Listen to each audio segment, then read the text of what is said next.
So please join me in welcoming award-winning author Dr. David Moore. We've had Dr. Moore here before, a couple years ago. I think we were talking about Pierre's song. Yes. Yes? Yes. So he is here today to talk about his most recent book in the historical fiction series, the Smitheyman series, Dark Watershed. So please welcome Dr. David Moore. Thank you. You're welcome. Thanks, Shauna. It's a privilege and an honor to be invited back. Sometimes you don't get invited back.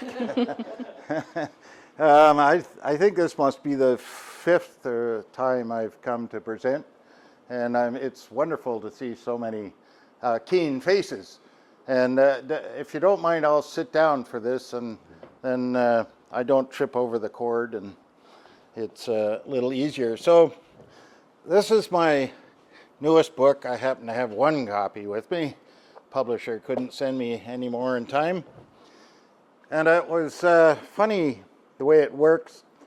I've been writing for a long time, and you know, it's work. You have to sit down and do the research and put your bum in the chair and actually write.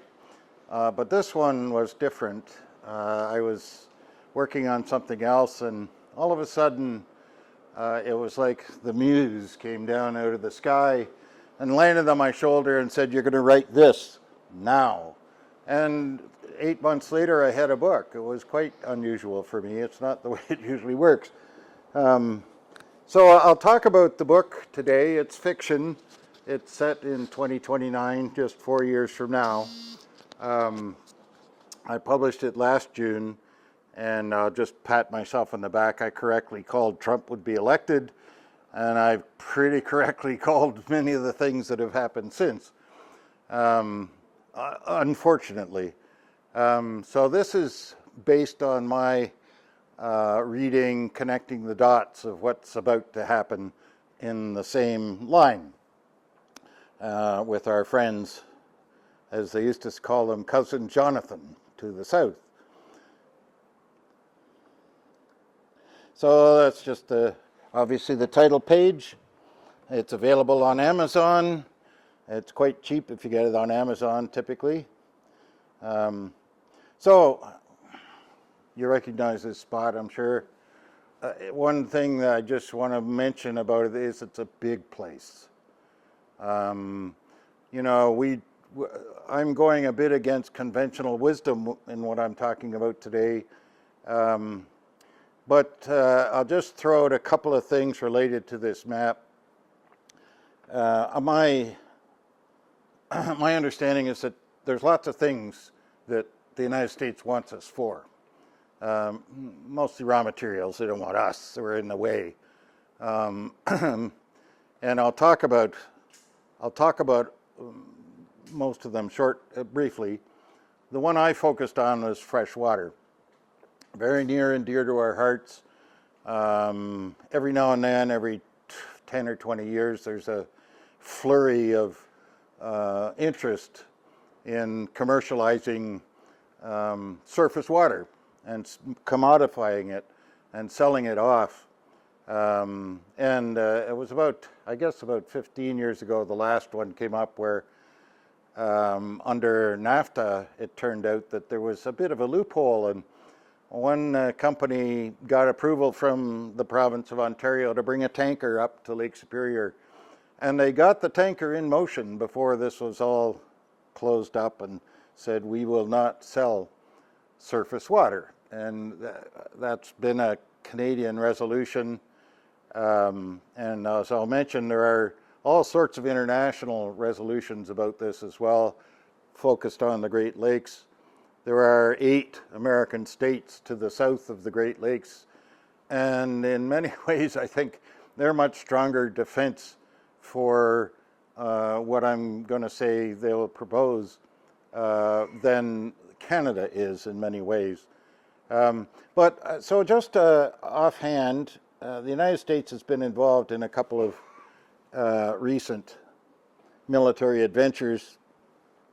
One in my generation in Vietnam, and at the height of the Vietnam War, they had 600,000 troops in Vietnam, and South Vietnam is the size of Nova Scotia and they lost.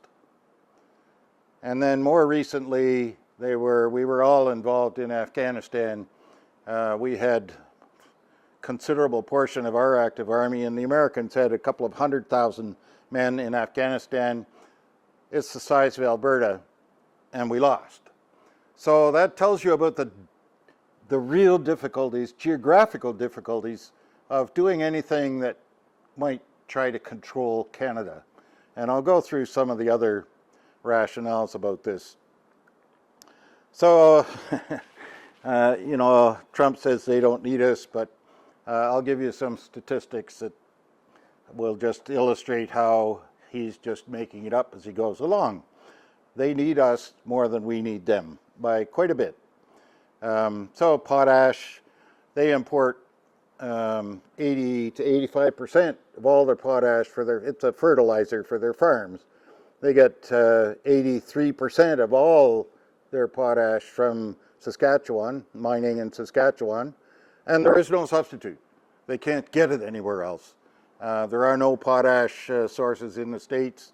Apparently Belarus is one place where they have potash mines, but it's under constraints because it's an ally of Russia. So there's nowhere else they're going to get potash, and this is hundreds of thousands of tons a year, billions of dollars worth. Electricity, there are alternate sources for them for electricity, but it's interesting, it's tied to uranium or aluminum and steel.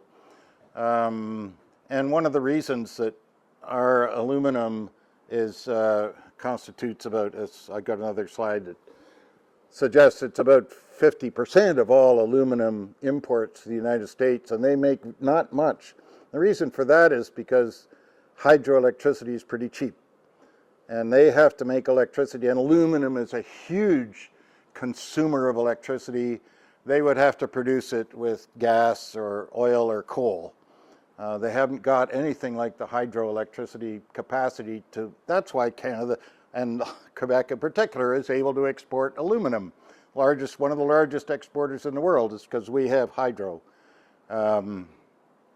Electricity, some of the local border states buy electricity from us as well. Premier Ford was talking about that and saying he was going to put an export tax on it, and that went away fairly quickly. But it may yet come back. We haven't heard, at least I haven't heard yet, that Carney's decided quite what to do about the new tariffs, the 50% on aluminum and steel. But we sell them this stuff because they don't make it themselves, and they can't compete.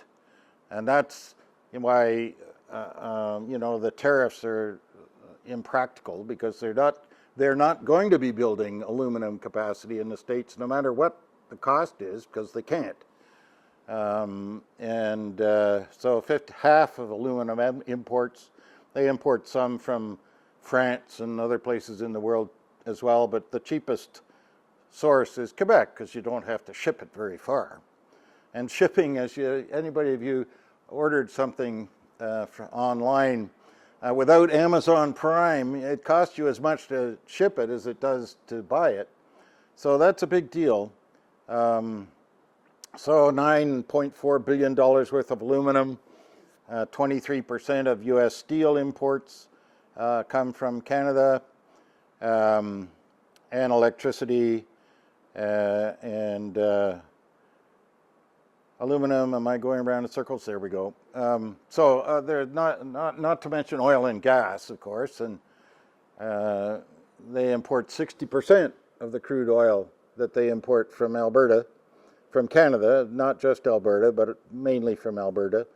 And almost 100% of the natural gas they import comes from Canada as well. And there's no substitute for this either. Their refineries are designed to use the crude oil that they get from Alberta, and we sell it to them at a discount to begin with. So almost 60% of all the energy hydrocarbons comes from us. And if they want to shut that off, well, feel free. And this is one of the debates, of course, about the pipelines that hopefully Mr. Carney will be able to fix is that, you know, they're our biggest export buyer. So we need to look to replace that to keep selling oil and gas, and it's environmentally, you know, it's not clean for sure. The oil and gas people say, but it's cleaner than coal. So there is an opportunity to hopefully save some carbon poisoning of the world and make some money for Canada. If we get a pipeline to BC and maybe one to Churchill, there's possible one to Sept-Îles in Quebec as well. So we would then be able to sell everywhere else and not, who cares about the States then? So wood, many of you will know about wood, 28 million cubic meters of softwood lumber from Canada each year.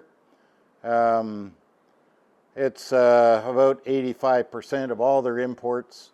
They do get some from specialized stuff from the Scandi countries.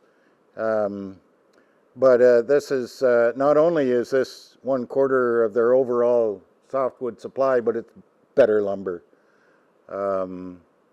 Partly because our trees are not being cut as often, so that you have much tighter growth rings rather than trees that are only 30 years old. I saw them harvesting them in Georgia one year when we were down there, and you know, it looked to me like they would get about 2x4s out of each tree they harvested.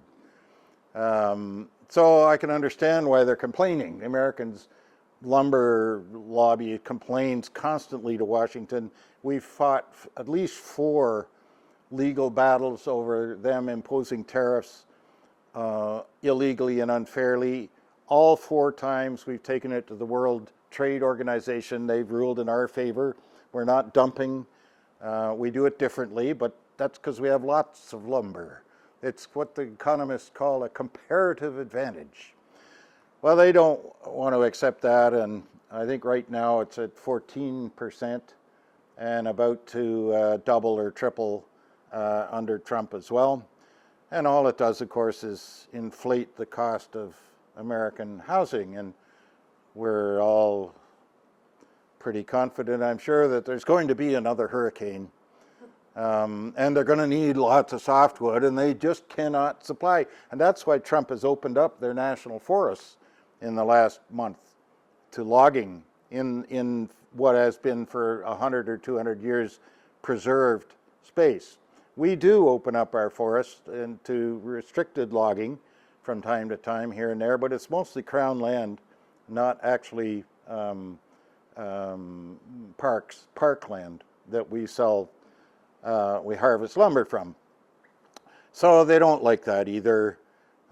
Critical minerals, there's about 50 of them on a list. They bring about 20% of all of that in from Canada. That's stuff like lithium and copper and battery manufacturing chemicals, rare earth minerals. They buy about 60% of all our exports, and we're the top supplier. And this is the high-tech stuff that they need. The only other supplier of any sort, of any significance to them, is China. And China has begun to shut the door on exporting critical minerals to the United States. So they need us. We don't need to buy critical minerals. We're not in the same business. So 100% import reliant for 25% of all its minerals, 50% reliant on more than half of them. Much of that is China, the leading global producer of 16 of the critical minerals. So these are all things that war could be fought over. They haven't been yet. But in the old days, and we seem to be rapidly going back to the old days of gunboat diplomacy, the empires went to war over natural resources. So it's not like we'd never heard of it before. And then there's this thing, you know, the United States is particularly susceptible to belief that it is an exceptional place in the world and God intended them to own North America. And this was all, you know, very common in the early days of the Great Republic. They invaded us in 1775. It was the very first offensive action undertaken by the new republic. They attacked Quebec, sieged Quebec City, and they occupied most of the colony for the winter of 75, 76 before they were driven out. And then, of course, 1812 to 14, they invaded us a dozen times at least. And Jefferson himself typified that irritating attitude that taking Canada is just a matter of marching. And so I wanted to dispel some of that today, because we have a tiny armed forces. Everybody knows that. It's way undermanned and womened, underfunded, and under-supported. I think that's beginning to change, and it must change, but it can change. So here's, you know, continuing the manifest destiny. He's on a mission from God. This was a meme that he himself published, that he's on a mission from God, and nothing can stop what's coming. So this continues to be, I think, beating the drum. And my own personal feeling is we would be wise to take it seriously at this point. It's hard to believe, and a lot of people don't believe it, but it's getting pretty credible to me. So we come to why I thought they'd go to war with us for water. We have 20% of the global fresh water, but only 9% of the renewable fresh water, which is the sticky point, because the Great Lakes are full of water, but it's only the top 20 feet that is available, that is replenished each year from the drainage basin. So there's lots of water, but if you start sucking water out of there, the levels are going to go down, and that's the big problem. There's lots of protection on paper, international treaties, interstate treaties, Ontario, New York treaties. There's probably 20 of these things have been signed by various jurisdictions. But we've already seen that all Trump has to do is declare it's a national security issue for all of these treaties to be void. The Supreme Court's pushed back on a bit. They've said, well, fentanyl's not really a national security issue, but not pushed back on aluminum and steel as national security issues. So those ones are still standing. And I think what I do in my book, in fictional way, and what I'm doing now in a sort of a factual way to show you the basis for the book, is demonstrate how water could be a national security issue for the states. And there's, I'm not alone in saying that.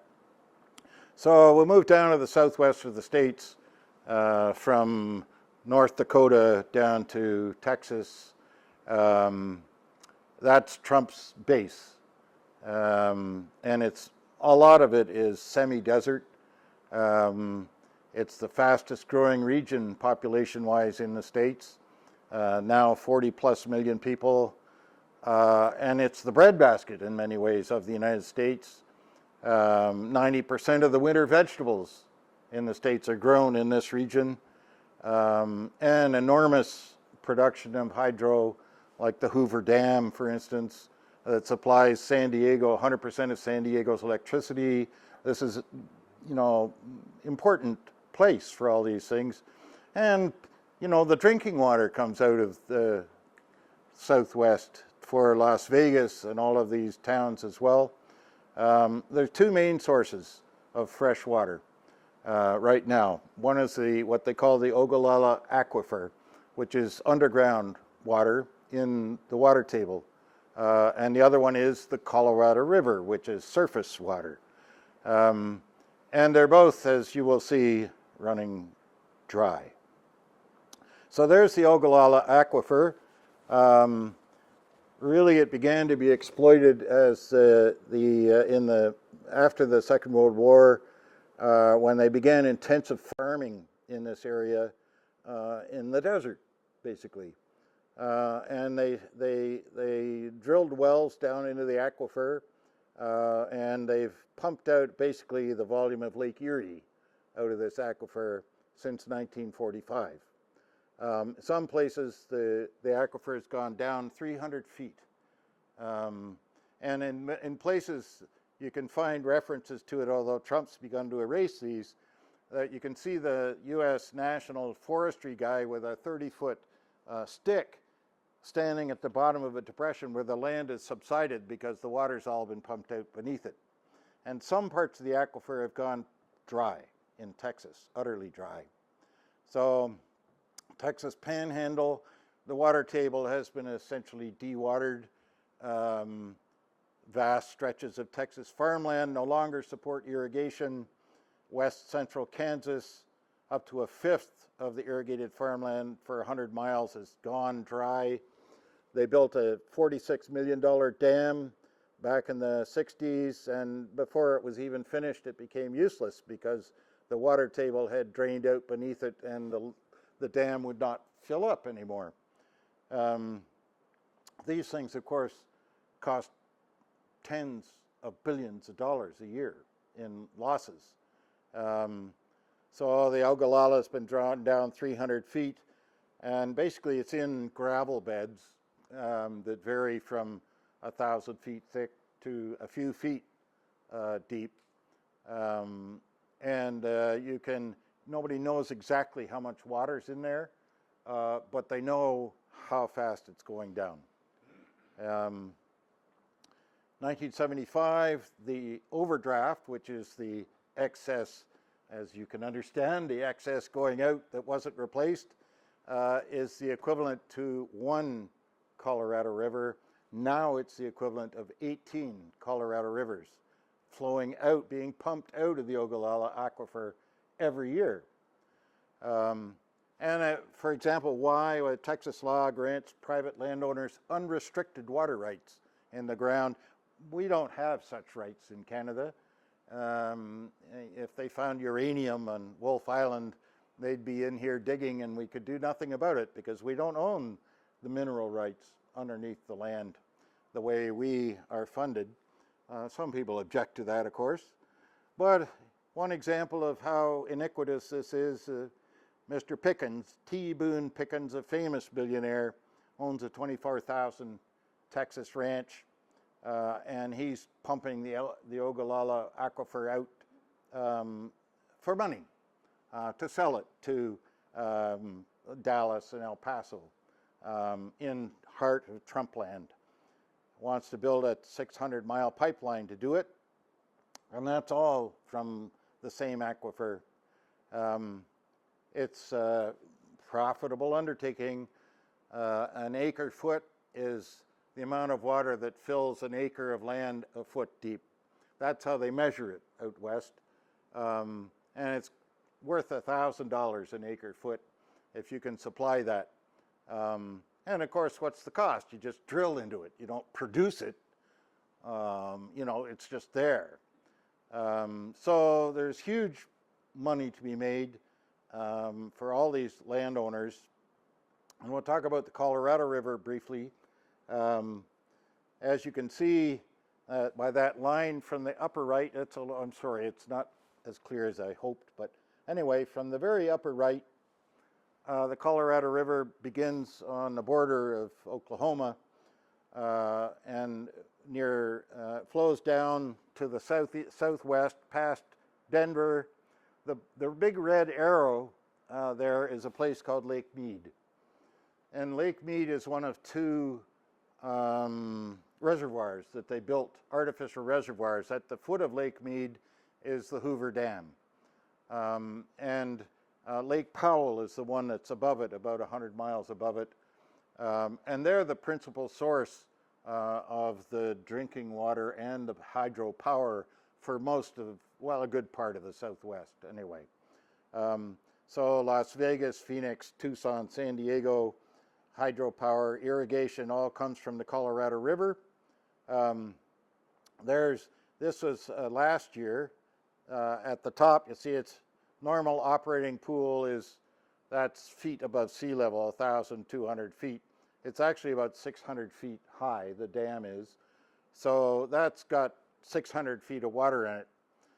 Right now it's already down over 200 feet, semi-permanently down. And all of those, that big tower you see where the water intake is on the upside of the Hoover Dam is now half exposed. It only can go down another 100 feet or so before they cannot generate any more hydro, and it can only go down another 20 feet or 50 feet from there before they can't extract any drinking water anymore either. So this has been a crisis for a number of years. They're in a 30-year-long drought that is driving this, that shows really in this part of the world no signs of changing whatsoever.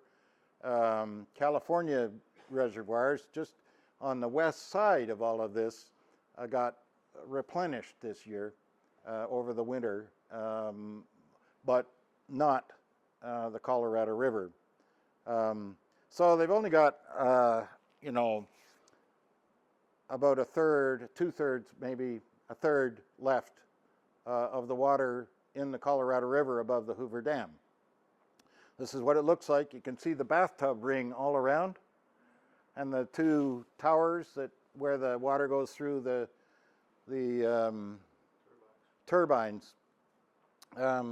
So the bathtub ring is essentially now permanent. It's all driven by snowpack in the winter from the mountains, and there isn't any snowpack anymore because they're in a drought. So this is the Colorado Riverbed. I showed you on the map down at the bottom there. You can't see it very well, but that dark line kind of stops short of the ocean. And this is what that last bit in Mexico looks like. That's the Colorado River right now.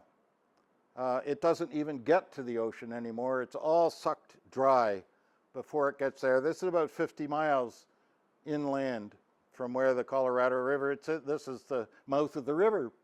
And it used to be a thriving ecosystem, we had tons of water. And it's all gone there. They have no water reaching Mexico anymore whatsoever. So what can they do about it? Well, one of the long-term sort of proposals that's been around for quite a while is you put a pipe in the Mississippi River up around Chicago and you pump the river up to Lake Mead. It's about a 600 foot, 1,000 foot lift, okay? And everybody says, well, it's too expensive, it can never be done. But I did a little research, and India's already done this. It's only a 600 foot lift, but they took an entire river, bigger than the Colorado River, and reversed its flow completely in India. And it only took them 3 years to build this project with these gigantic water pumps, and they pumped it up so they have a reservoir in a place where they need irrigation water. So that river's stopped because of this engineering project. So the technical feasibility is not an issue. It obviously can be done. The biggest problem is not technical, and it's not money. Water's worth an awful lot of money.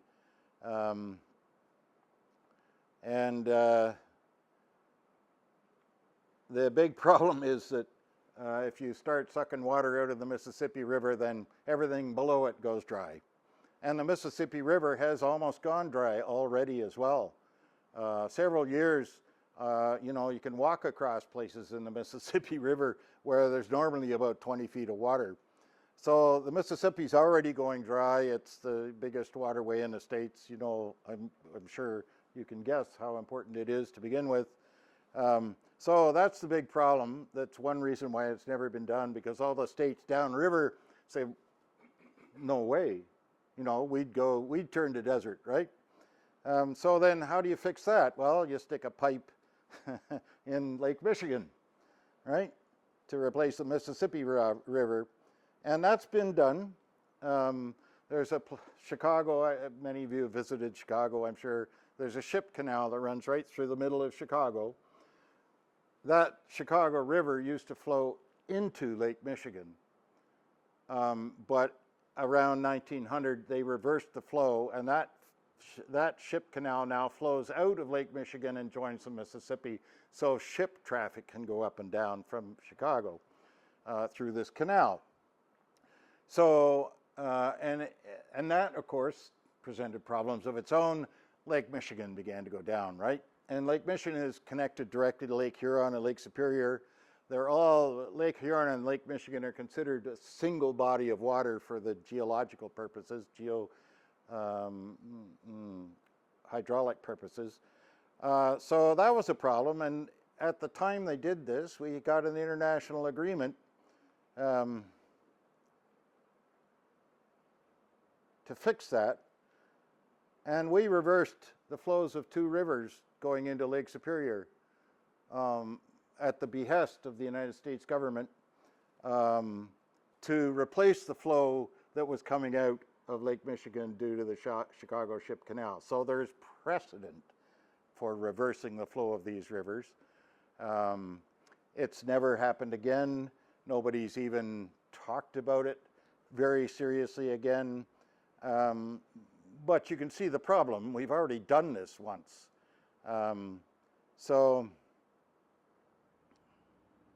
Oh, I'm hitting the wrong button, aren't I? Sorry. Darn.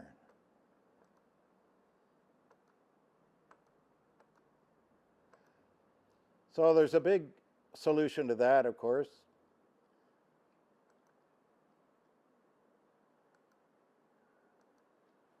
If you put a pipe in Lake Michigan to refill the Mississippi and then pump Mississippi water up to Lake Mead, that's going to begin to lower Lake Michigan bigly. And so there is a solution to that, an engineering solution as well, proposed by a Canadian engineer from Newfoundland named Kearns back in the 1970s and 80s. And it's quite a well-known proposal. And what it says is we dam James Bay. And there are 11 rivers flowing into James Bay that if we dam it and let the seawater out, they will make James Bay a giant freshwater lake. And then we can pump that water into the Great Lakes to replace the river that's going to Lake Mead, right? And this has been seriously talked about. Some of you will remember Quebec Premier Robert Bourassa. He took this up and promoted it, and Brian Mulroney promoted this for quite a while as well.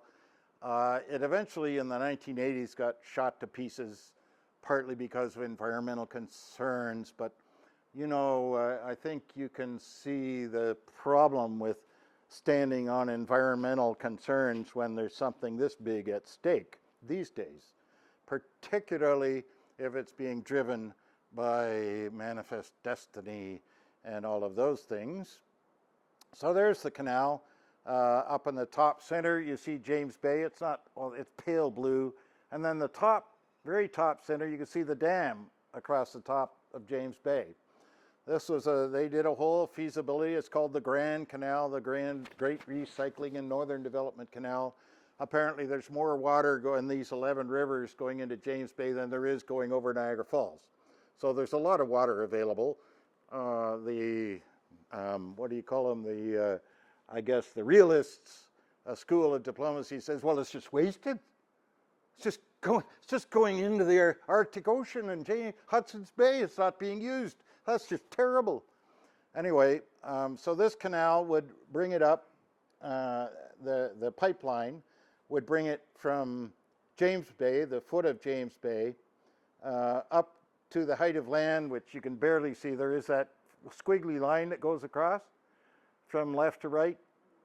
That's the height of land, and after that it's a matter of letting it flow downhill into Lake Superior or Georgian Bay, Lake Huron, wherever it would go. And there's lots of water then, and you only have to pump it up about 600 feet. So perfectly feasible. So I present this in my book. There's the dam, sorry, yep. We've done big projects before. You know, there is the Second World War.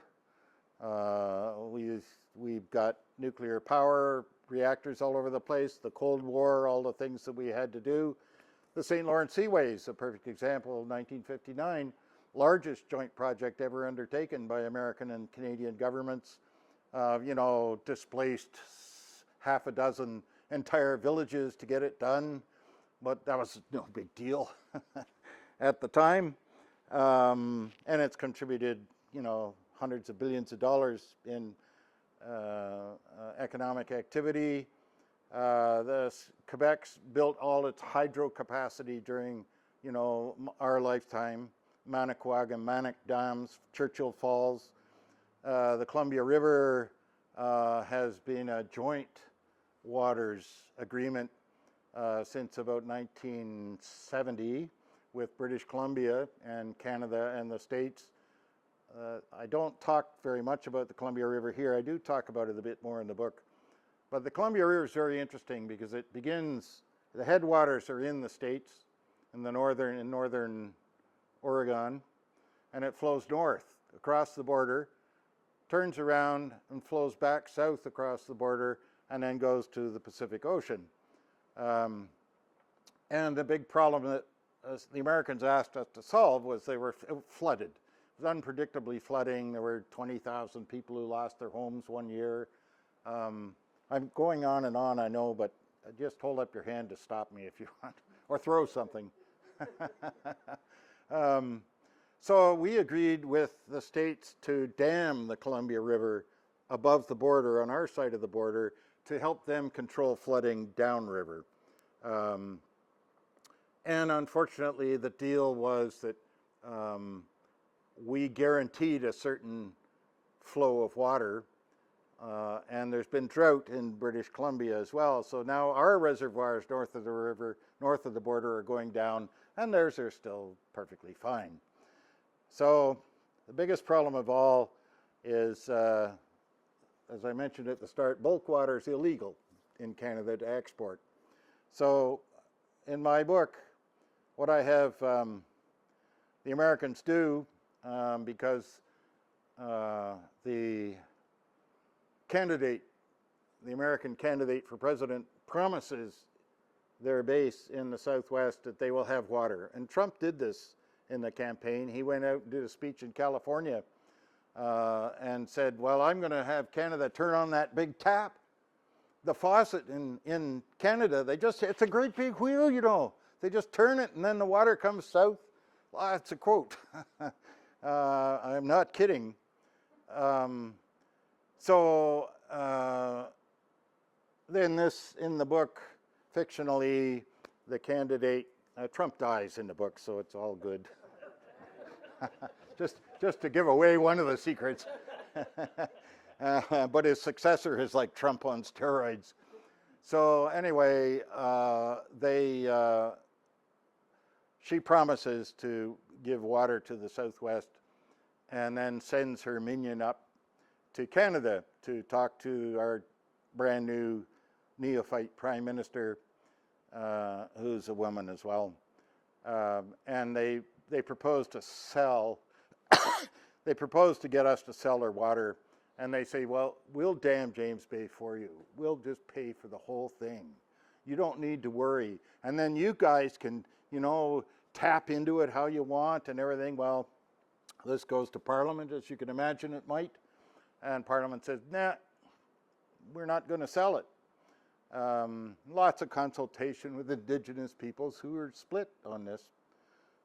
Some see with jobs, big jobs. The traditional chiefs say, thousands of years of culture, what are we going to hunt when it's all fresh water and blah, blah, blah, blah, blah.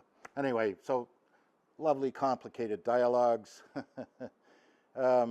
And there was a conspiracy theory that somebody was pushing this so that we would have a unity crisis in Canada, fall into civil war, and then have to recover our economy, and this would force us. Well, this remarkably sounds like the playbook that we could be seeing play out right now. Break up the coming end of Canada and the stakes for America. 1994, it hasn't happened yet. I don't think it's going to happen, but there you go. They blamed Simon Reisman for this because he was a Freemason of all things. And Reisman served as a captain with the Royal Canadian Artillery in World War II, so it's unlikely he'd be a guy to be betraying Canada. So what is the professional military opinion about this scenario? This is former Major Nicole Mazzaros. She's now a lieutenant colonel. This was in a paper she wrote. Realists agree. There's a school of diplomacy called the Realist School of Diplomacy that Trump and his people like that are part of, that there are only 3 powers in the world. The rest of us gather around their ankles and bite their ankles and don't matter. And that's the realist school of diplomacy. So realists agree when the national interest is at stake, in this case water, bilateral relations such as that of Canada and the US would have a tendency to degrade towards an adversarial rather than a cooperative approach. The US would be willing to undertake international conflict to meet the demands of its national interest.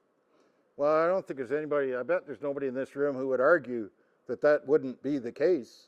And this is a professional Canadian Army Lieutenant Colonel. And then retired officers in leadership positions, senior officers in Canadian forces always say invasion is never going to happen, but if it did, we would be overwhelmed. And I make the case in my book that that wouldn't necessarily be so. So I'll go through this very, very quickly now, if I may. So, of course, if they threw, 20 divisions across the border right now, we're not prepared. We haven't been planning for an invasion from our nearest NORAD partner and NATO and biggest trading partner. It's just not been on the sort of table. But now it is, and I think we would very quickly be able to do something. Everybody predicted the Russian invasion of Ukraine would be over in 3 days or 3 weeks. It's now 3 years, still going. And we trained the Ukrainians. A lot of people don't understand that, but Canadians were sent over there specifically because our guys are the best in the world to train the Ukrainians in how to defend against Russia. So this is just technical stuff about them using drones. Drones are now a big deal thanks to Ukraine. We would want to be doing that too. And what we need to prepare for is asymmetric warfare. There's no doubt at all that we have 40,000 people in our armed forces. They have 400,000 just in the Army. If we went head to head to them, well, that's kind of a no-brainer. So we don't. That's kind of a no-brainer too. And we do asymmetric warfare, which is we don't go head to head, we pick at them. And we can do that. That's what happened in Vietnam. That's what happened in Afghanistan. And they were successful in their first year of struggle against a general named Burgoyne doing that as well. That changed the course of the war. And it's good anywhere. I think in 1 year, if we spend up to 2% or even a little bit more maybe, we'll be a different place. And these are the 5 things that I think they should do. Continue with the conventional stuff. We have obligations to NATO, and we can leverage that to our advantage. This F-35 deal should be scrapped right now. We don't have to buy any more than 16 apparently, which we've already paid for. Scrap it and go. My favorite of all the candidates is this Swedish aircraft. They say they would build it here in Canada. It's designed for Sweden to defend against Russia. so dispersed it takes off from snow-covered roads, and you know, it doesn't need heavy maintenance like the F-30. Anyway, blah, blah, blah, blah, blah. I won't go on and on and on about the technical bits. The same with this P-8 anti-submarine aircraft. We just signed a contract for in February or so last year, I think, for this big anti-submarine American aircraft, a Boeing 737 converted. We can do the same job with aircraft that we build, Bombardier aircraft. So the Global 6500 business jet has been already modified by Saab, again in Sweden, to fulfill both these roles of airborne early warning and anti-submarine patrol. It's got the longest range of any jet of its size in the world. But I think one of the most important things is we start equipping ourselves with these man-portable anti-aircraft and anti-tank missiles. And it may shock you. It shocked me when I learned that for 25 years, the Canadian Army has had no anti-aircraft defenses whatsoever. Nothing. In today's day and age, like we depended upon other people. So these things are not even that expensive. They publish these things in the on the web about how much they cost. So we could buy thousands of them, train up our guys. And I was interested to see that 6 months after I published this, they actually bought some of these RBS 70s from Sweden and started equipping our troops in Latvia and training Latvians how to use them. So I'm patting myself on the back. I'm on the right track. I'm just a civilian. What do I know? But this is all published data. So the same thing right across the board. That's the Bombardier 6500 business jet with the antennae on it that make it a global early warning aircraft. And that's the attack version for attacking submarines. The RBS-70 is quite impressive. It's carried in, in a little trailer behind a truck or a car. It's not that heavy. 45 seconds to set it up. Its velocity is Mach 2, 1,400 miles per hour. It's got a range of about 12 kilometers. No smoke, so nobody can tell where it comes from. And it's laser guided, so you can't jam it. So I use them in my book in part of the scenario, and you reload them in 5 seconds. And so you get a load of 20 of them. That's 20 aircraft with a man-launched portable missile system. This is the way of the future for defense, no doubt about it.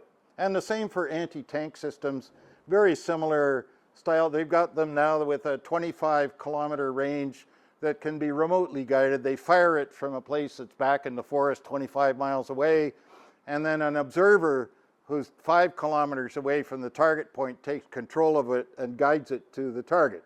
So completely indirect guidance systems. These things are very impressive, even to me, and I was a hippie. So re-equip also to learn how to use drones. Ukraine can now return the favor and teach us how to use drones. They just blew up Russian strategic bombers 3,000 kilometers inside Russia using drones. Well, that's a strategic weapon that you can carry in a truck. So the whole nature of these things, and this is all to our benefit. We can do these things without even spending a whole bunch of money. Each of those F-35s costs $85 billion for one. And probably we can get 2 of those Saab fighter jets for that. Anyway, trained up our reserves, expand the forces. That's a big problem. That's a practical problem that nobody's able to solve yet. The one thing that I would like to see, though, Canadian militiamen have a very honorable history in Canadian history, and it's kind of been dropped. We now have reserves, but there isn't really an organized militia. But there are 10 million Canadians who own guns, legal guns. And the entire U.S. Army is only 450,000 people. So there are 20 times as many people with guns in Canada as there are Army soldiers in the United States. So I would build on that. You know, make an incentive. They don't like the Liberal governments, which I can understand. I'm a gun owner myself. I can understand why they don't like Liberal governments, because they're trying to take weapons away from them. And these are law-abiding civilians. They're not the criminals. But that aside, I think there's an incentive for them. They come and train on the Army's semi-automatic center-fire weapons and machine guns, and train them on these man-portable ballistic missile systems. I think that would be, they would be enthused about that, and then organize them into militias based locally. If the United States invaded, this is a dispersed force that they could not defeat. Could not defeat. So that's, I think, yes, we must not wait. This is a quote from this week from a Canadian Defence General. Must not wait for the next conflict to figure out how to do command. To ensure survivability, we need dispersion and concealment. So they're listening to me. Brigadier General Louis Lapointe. And I think that's, yeah, so the fifth one is we need our own military intelligence systems. They need to be secure and secret, unshared with the United States or anybody else. This is our system. That costs money for sure and takes time to build up. But right now, I had a friend who's a lieutenant colonel in Canadian Army Intelligence vet this draft manuscript, and he said, well, you know, right now we have no intelligence services. We get it all from the States, and they give us what they want to give us. So that has to change too. And that we can do. It takes time to build up that sort of a service, but those are the 5 things. And I stick up my hand. I couldn't run around with a 100-pound pack on my back, but I can shoot. I got these in Army cadets back at KCVI and my other school. So there's my book. Thanks, everyone. Thank you for listening. Notice all your maps sort of end without showing the Gulf of America. That's because it doesn't exist. Oh, I'm not going to put the Gulf of America on a map. and Bill Stevenson. Yeah. Any questions at all? I know it's an overload of, yeah. Does your book anticipate Richard Romer scenario? Do you remember him? Yeah, I do. I read his books. He wrote 2 books, one about Quebec separation, one Yep. about U.S. invasion, where, you know, the Americans fly into the Toronto airport and we start shooting them with tow missiles and blowpipes and stuff like that. Or is it going to be a little more subtle? No, there's nothing subtle about it. I don't think the Americans do subtle very well. They're more into shock and awe. It'll be like the Russians. Yeah, and the scenario that I write about is one that that I came up with, and I bounced it off military folks to say, well, you know, it's plausible. That could happen. It's a little Hollywood-ish, but hey, you got to make it exciting, don't you? So they've said that this is a plausible scenario. This is, and without giving it away, they do a full-on airborne and land assault based in Fort Drum across the river, straight for Ottawa. And they do another one from North Dakota heading for Winnipeg, because what they're going to do is set up a puppet government in Ottawa, and then they are going to build the dam across James Bay. The U.S. Army Corps of Engineers is going to build it, and they're going to do the rest of it. So they're going to control these 2 swaths of territory and install a puppet government in Ottawa. That's the plan, which makes sense. They can't control the whole thing. And this just controls the 2 crucial points in that, in their whole scenario. So they launch this thing, but everyone forgets that we do have an actual boundary between us from Lake Superior to the Atlantic Ocean. It's water. And they have to get across that if they're sending tanks. They can fly. The little man pads, man portable thing, take care of the Air Force and the helicopters and all of that because we surprise them. They don't think we can do it. And because they don't think we can do it, they go ahead planning as if we couldn't do it. So we surprise them that way, and we blow the bridges. And we let one tank across. We let one tank across, and then we destroy the bridges they're using. And after that, we control the air with these little missiles. They can transport tanks in big aircraft, but they can't land because we'll shoot them down. So they're stuck. They have to build another bridge across. So it goes on and on. We win. Well, there's no need to buy your book now. No, well, I knew that would happen. I don't know. What can I say? It is worth a read, though. Thanks. Dr. Dave, we got a present for you. Oh, what is that? They're not for sale. Oh, outstanding. I love it. Oh, my wife will hate it. She hates it. Oh, perfect. I love it. Thank you so much. That's just dandy fine. Terrific. Well, you've been a great audience. Thank you so much. I'm sorry that it's a little heavy on the warfare technical side, but that's sort of inevitable. Kind of frightening in Wolfe Island. Yes, well, they could come across there. That'd be a good place, but they got the other side to cross, and St. Lawrence, even at Prescott's a mile wide. Like, what are they going to do, swim? With the bridge down, they're stuck. They're just stuck. And so you wait. It takes them 6 weeks to build another bridge. But then they're aware, so they're protecting it, right? So we pull back and pull back and pull back. And then they have to drive 100 kilometers up a pretty straight road, up Highway 416 to Ottawa. Good ambush country. Read all about it.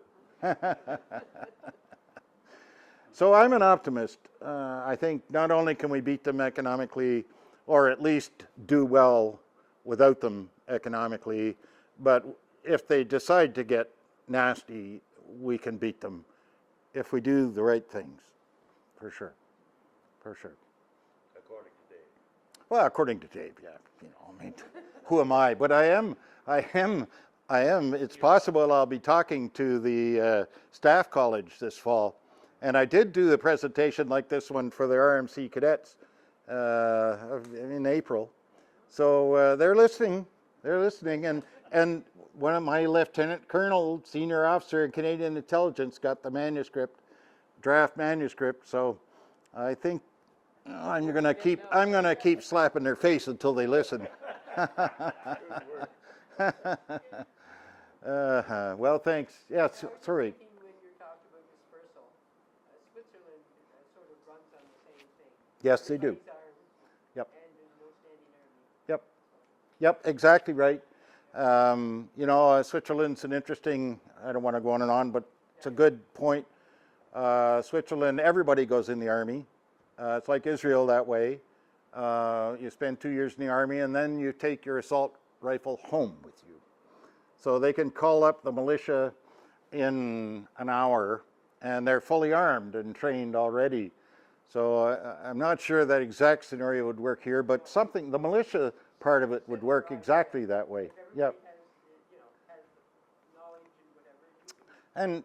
And it's one of the arguments about the guns is that Switzerland, everybody has an assault rifle, and the murder rate is like minuscule. It's less than Canada. Hey? Well, because they're rich, yeah, that's right, and they're not flakes.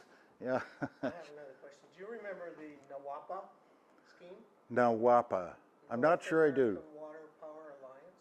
Oh, yeah. That was about 50, 60 years ago. They were going to basically dam the Rocky Mountain Trench Yes. and fill it full of water. Yes. And that water would go south. Yes. Yes. It's another one of these. Yeah. Very similar. Well, again, these are things they were thinking about way Yep. back when. Yeah. And that was supposed to be very beneficial for Canada, but the Americans bid on the water and the power probably too. Yeah. But yeah, huge projects. these are huge projects, and we've gotten out of the habit of huge projects, or even talking about huge projects. You know, we tried nation building. We had Meech Lake and, you know, all of that just tore the country into bits for a long time. So nobody wants to talk about these things. But now we're forced, I think we're being forced to talk about this if we want to be realistic about Canada moving ahead, for sure. Thank you so much. Thank you. Wonderful.